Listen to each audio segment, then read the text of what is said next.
Chantez au Seigneur un chant nouveau. Chantez au Seigneur terre entière. Racontez à tous les peuples sa gloire, à toutes les nations ses merveilles. C'est sur ces premiers versets du psaume responsorial de ce dimanche, chers amis téléspectateurs, que je vous souhaite la bienvenue à Dies Domini, loué soit Jésus-Christ. J'espère que vous vous portez bien par la grâce de Dieu notre Père. Alors nous sommes au 29e dimanche du temps ordinaire de l'année A. Et en ce dimanche, l'Église nous propose l'évangile de Saint Matthieu au chapitre 22, du 15e au 21e verset. Et en ce jour, pour les commentaires, j'ai l'immense plaisir de recevoir sur ce plateau le père responsable de notre chaîne SMA-Togo TV, le père Éric Autor. Bonjour mon père. Bonjour Sibi. Oui, comment je suis en train de sourire en vous présentant. Alors pour une fois qui n'est pas à la réalisation derrière les caméras, aujourd'hui elle est avec nous pour commenter l'évangile de ce jour. Padre, bienvenue. Merci beaucoup. Alors je vais vous inviter à nous lire le texte de ce dimanche et après on va enchaîner avec les questions.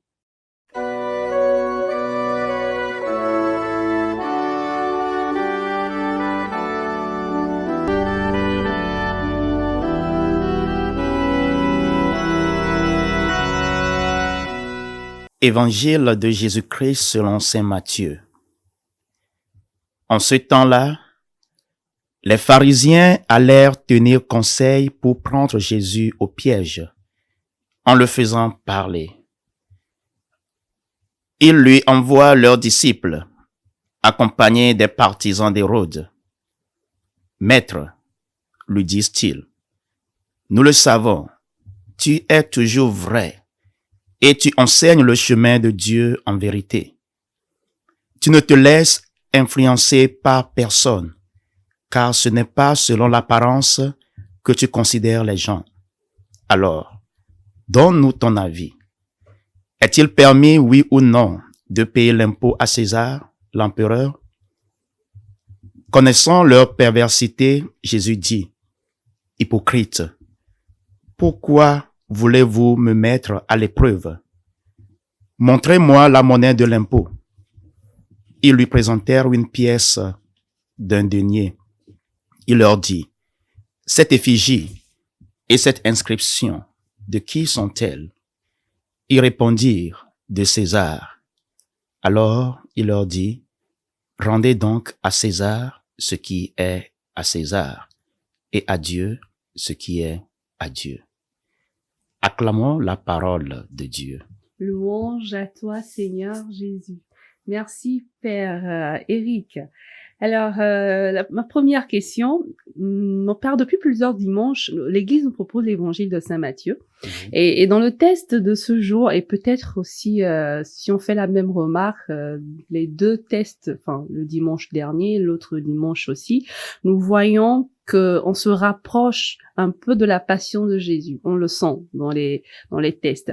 Et aujourd'hui, on voit Jésus qui se fait piéger encore une fois par les pharisiens.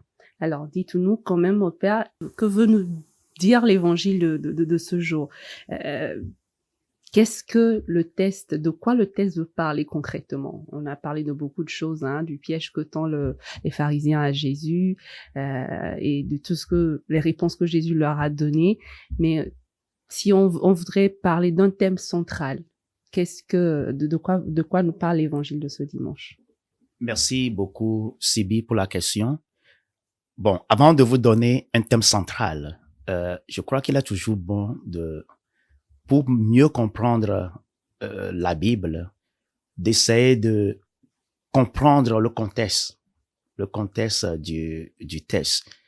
Et je crois que l'évangile qui nous est proposé en ce 29e dimanche du temps ordinaire s'inscrit dans le contexte de la domination de l'Empire romain sur la Palestine. Et ce n'est pas tous les Juifs qui ont aimé cette domination, ce qui est normal d'ailleurs. Absolument. Alors, cette domination créa différents groupes que je peux comparer aujourd'hui aux groupes d'opposition politique que nous avons aujourd'hui. Alors, il y a deux groupes principaux en ce temps. Il y avait le groupe des Zélotes le groupe des Hérodiens. Alors, le groupe des Zélotes sont farouchement contre la domination de l'Empire romain. Et selon ce groupe, le peuple de Dieu en aucun cas ne doit se plier à un pouvoir étranger. Alors, ils disent non. Et ils invitaient le peuple à même refuser de payer l'impôt. Par contre, l'autre groupe, le groupe des Hérodiens, eux, ils s'alliaient, à l'Empire romain ou bien aux autorités pour pouvoir gagner des positions, des places. Je ne te dirai pas la comparaison qu'on peut faire entre ces groupes et les groupes d'opposition que nous avons aujourd'hui. Et à côté de ces deux groupes, nous avons également les pharisiens. Les pharisiens qui sont en fait, qui constituent un groupe religieux et qui s'emploient à garder ces libertés religieuses, mais en s'accommodant plus ou moins avec les autorités de la place. Nous savons que Jésus souvent les taxe d'hypocrites, parce qu'ils ne sont pas clairs. Alors ces pharisiens, et comme vous venez de l'introduire, si bien de l'introduire, ils cherchaient des moyens pour pouvoir arrêter Jésus. Mais quels moyens trouver? Alors le texte nous dit qu'ils se sont fait accompagner par des Hérodiens pour mettre ou bien tendre un piège à Jésus. Alors, la question qu'ils ont posée à Jésus, ils demandent à Jésus, est-il permis de payer l'impôt à César? Oui ou non? C'était direct. Oui ou non? Alors, si Jésus disait oui, il aurait des problèmes avec les Zélotes. Et immédiatement, il a un problème avec la grande majorité des Juifs. Puisque ces Juifs attendaient même le Messie pour venir les délivrer de ces envahisseurs. Et on pensait même que Jésus était ce Messie. Alors, subitement, Jésus allait dire, paye les impôts. Ou bien, non. Jésus n'était pas tombé dans le piège. Et après, mais si Jésus disait non, alors les Hérodiens, les pharisiens sont là, ils vont dire, OK, Jésus, tu es en train de prendre position. Alors, tu s'allies avec les Zélotes pour combattre l'Empire romain et il y aura des problèmes. Jésus rentrera dans les problèmes. Et c'est comme cela, au fait, il voulait le piéger. Alors, nous avons vu un peu, nous avons écouté la réponse de Jésus. La sagesse qu'il a eue. La sagesse.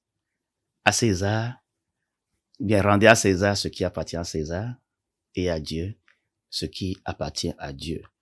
Certains pensent que Jésus est en train de mettre une ligne de démarcation entre la politique et le religieux.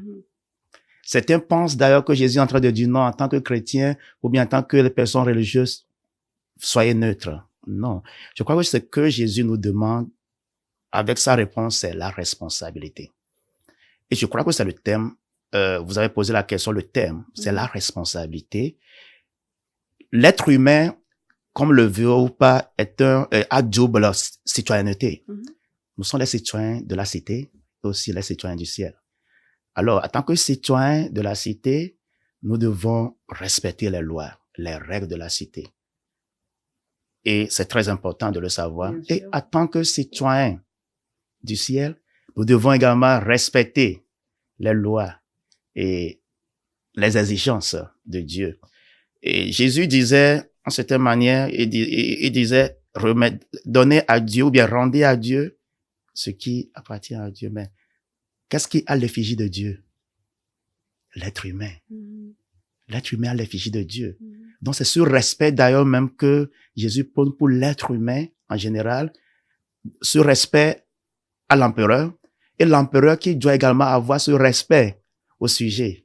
OK? Donc c'est un peu la responsabilité, que ce soit au niveau des autorités politiques, que ce soit au niveau des sujets ou bien des citoyens de la cité, on doit avoir cette responsabilité de respecter, de savoir que Dieu est le centre de tout.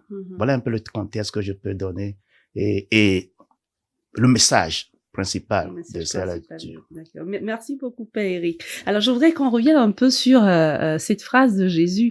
Rendez à César ce qui est à César et à Dieu ce qui est à Dieu. On a tendance à ne pas vraiment comprendre cette phrase ou bien à la comprendre autrement, ou bien on a envie de la calquer à notre réalité, voilà, on la comprend autrement. Alors, je vais pas trop peut-être m'éloigner de ce dont on parle, mais je donne un exemple. Aujourd'hui, quand nous chrétiens, on pense comprendre la phrase de Jésus, rendez à César ce qui est à César, rendez à Dieu ce qui est à Dieu. Je dis n'importe quoi. Les gens se disent aujourd'hui, oui, Jésus même l'a dit, hein, rendez à César ce qui est à César. Ça veut dire que si on a peut-être nos trucs traditionnels, il faut le faire. Maintenant, rendez à Dieu ce qui est à Dieu. Maintenant, quand on vient aussi à l'église, il faut faire ce qui est à Dieu. Je le dis comme ça. Peut-être même pour faire un clin d'œil au thème central que l'archevêque a choisi pour l'inculturation. Alors, est-ce que nous ne comprenons pas justement autrement cette phrase? Rendez à César ce qui est à César, rendez à Dieu ce qui est à Dieu. Alors aujourd'hui, je voudrais que vous nous donniez la possibilité aux téléspectateurs de comprendre clairement, vraiment clairement ce que Jésus veut dire à travers cette phrase-là et qu'on ne le prenne pas pour faire autre chose. Rendez à César ce qui est à César et à Dieu ce qui est à Dieu. Et si nous venons lier cela à notre culture, l'inculturation, je crois que nous devons respecter nos cultures. Ça ne veut pas dire qu'il faut aller ou bien il faut faire le syncrétisme religieux, non. C'est comme lorsque nous parlons de César ou bien quand Jésus demandait de payer ou bien de payer l'impôt, et Jésus ne demande pas peut-être de s'allier aux mauvaises choses que peut-être l'autorité est en train de faire, non. Mais Jésus demande seulement de reconnaître cette autorité qui est là devant nous. Donc, de la même manière, nous devons reconnaître que il y a une valeur dans nos cultures. Il y a une valeur dans nos cultures africaines. On ne doit pas les rejeter, pas du tout. Donc, c'est ce respect-là. Et mais l'inculturation demande ce respect à nos cultures. Mais maintenant, sans toutefois nous demander de faire un retour et d'y rester. Non, il y a des valeurs dans nos cultures. OK? Et on peut utiliser ces valeurs pour pouvoir mieux vivre notre foi. Voilà ce que l'inculturation nous demande. Comment utiliser les valeurs de la culture africaine et de l'utiliser en servant le Christ selon notre foi et faire grandir notre foi. Je crois que les gens doivent comprendre cela. Alors, ce n'est pas un appel au syncrétisme religieux. Oui. Merci, mon père. Alors, si on revient dans le milieu social, politique, on va pas parler de politique, mais ça aussi, peut-être il faut qu'on le fasse comprendre à nos frères chrétiens que, comme vous l'avez dit, on vit dans une cité et on a des obligations envers le pouvoir social, politique en place, et on a le devoir de donner ce qu'on doit donner. Voilà, à ce pouvoir-là. Et maintenant, à Dieu, comme vous avez dit, on vient du royaume des cieux, à ce qui est à Dieu. Oui. J'espère avoir bien résumé. Et on ne doit pas avoir un conflit. Voilà. Et dans la perspective de l'Ancien Testament, tout pouvoir vient de Dieu. Voilà pourquoi vous allez voir que dans la première lecture de ce jour, la première lecture parle du roi Cyrus. Et je vais peut-être lire cela. Et Dieu, à travers le prophète Isaïe, qui dit, à cause de mon serviteur Jacob, d'Israël mon élu, je t'ai appelé par ton nom. Je t'ai donné un titre, alors que tu ne me connaissais pas. Cyrus était un païen. Mais Dieu l'a utilisé pour pouvoir sauver le peuple d'Israël de l'exil. Cela veut dire que c'est Dieu qui l'a choisi, même s'il ne le connaissait pas. Alors, les autorités aujourd'hui, nous pouvons avoir des autorités religieuses qui ne sont pas peut-être chrétiens ou bien qui ne partagent pas notre foi.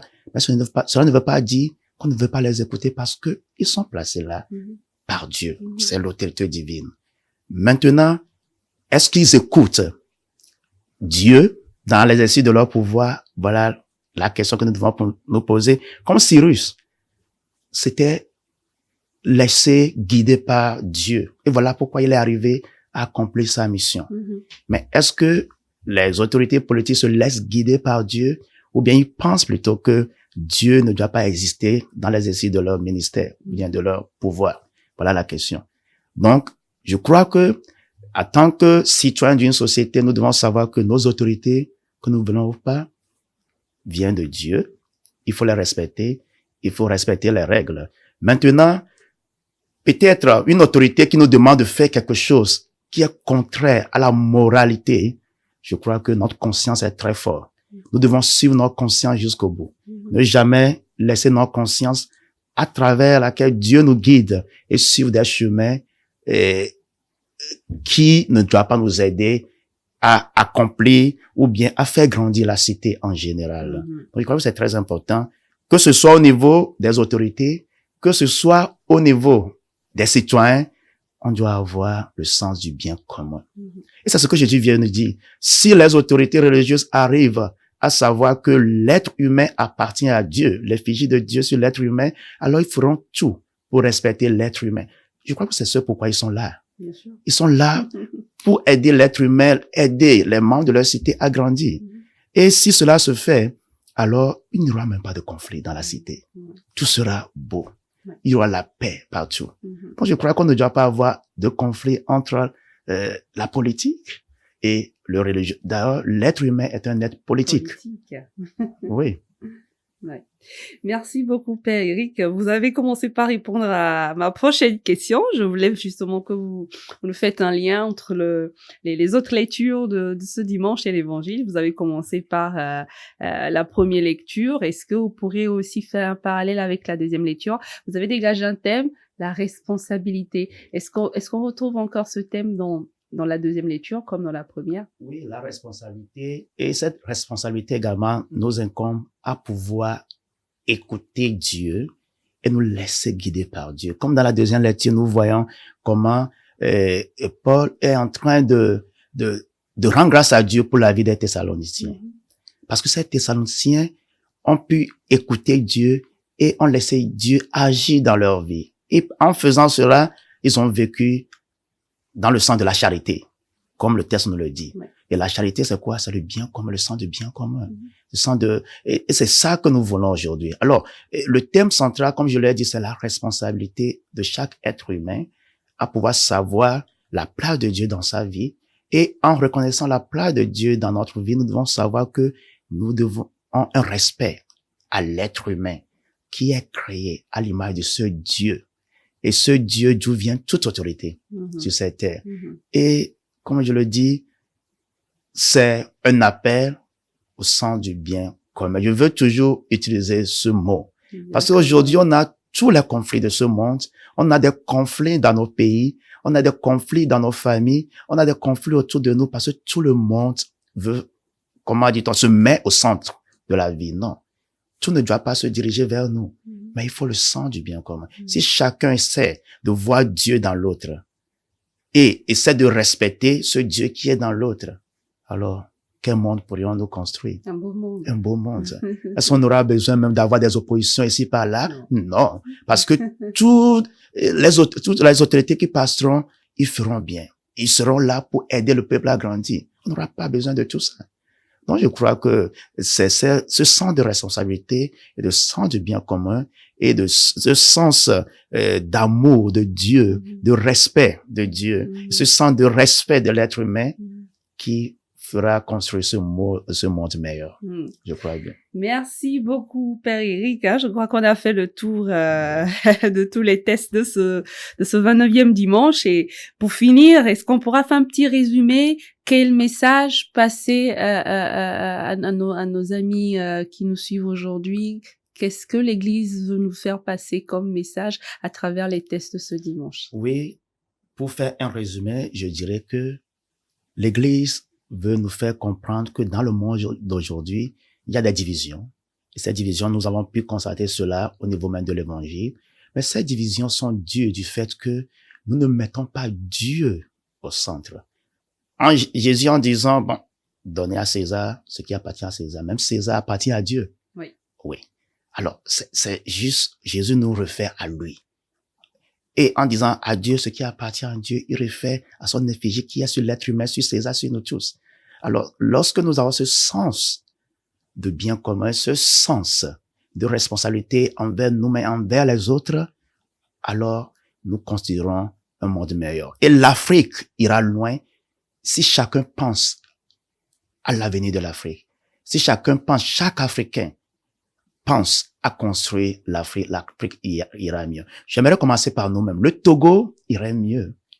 Personne n'aura à souffrir dans ce pays si chacun voit dans l'autre Dieu. Si d'abord les autorités font tout pour ne pas se servir, mais pour servir le peuple. Si les autorités reconnaissent que c'est Dieu qui leur a donné cette autorité, que leur autorité, leur pouvoir vient de Dieu, alors ils feront tout pour que le peuple de Dieu, les citoyens puissent vivre dans l'harmonie et dans la joie. Il n'y aura plus de conflits, il n'y aura plus de division. C'est ce pourquoi Jésus est venu. Pour nous montrer le Père, nous dire que nous sommes tous les enfants du même Père et éviter toutes les divisions, toutes les querelles et ainsi construire le royaume de Dieu. Alors le royaume de Dieu est déjà là, parmi nous, comme Jésus l'annonce, mais il nous faut œuvrer pour ce royaume-là, en comprenant et en ayant notre sens de responsabilité et de bien commun. Et voilà un peu le message que je peux donner pour ce dimanche. Merci beaucoup, Père Éric. Merci infiniment. Alors, je voudrais vous dire, mais est-ce qu'on pourra pas vous avoir tous les jours sur le plateau? Vous avez tellement bien commenté l'évangile que je voudrais que vous reveniez la semaine prochaine. Ok, on verra. Merci à vous, Père Éric. Et pour finir, moi, je voudrais revenir sur les compliments que les adversaires de Jésus lui ont adressés pour se moquer de lui. Mes très chers amis, ces compliments sont profondément vrais. Eux, ils pensaient se moquer de Jésus, mais ils disaient la vérité. Et je voudrais nous inviter, chers amis, à prendre ces paroles, ces mots comme des paroles de louange sur toute la semaine qui va arriver. Maître, tu es toujours vrai. Et tu enseignes le chemin de Dieu en vérité. Tu ne te laisses influencer par personne, car ce n'est pas selon l'apparence que tu considères les gens. Alors que ces mots, comme je l'ai dit, soient des paroles de louange que nous adresserons à Jésus toute la semaine du 29e semaine, voilà. Et je vous souhaite, chers amis, une très bonne semaine et que Maman Marie, que nous sommes en train de louer tout ce mois d'octobre nous vienne en aide et qu'elle prie pour nous et que Saint Jean-Paul II que nous allons aussi fêter ce dimanche intercède pour nous auprès de notre Seigneur Jésus. Soyez bénis. On se retrouve la semaine prochaine pour un nouveau numéro. Au revoir.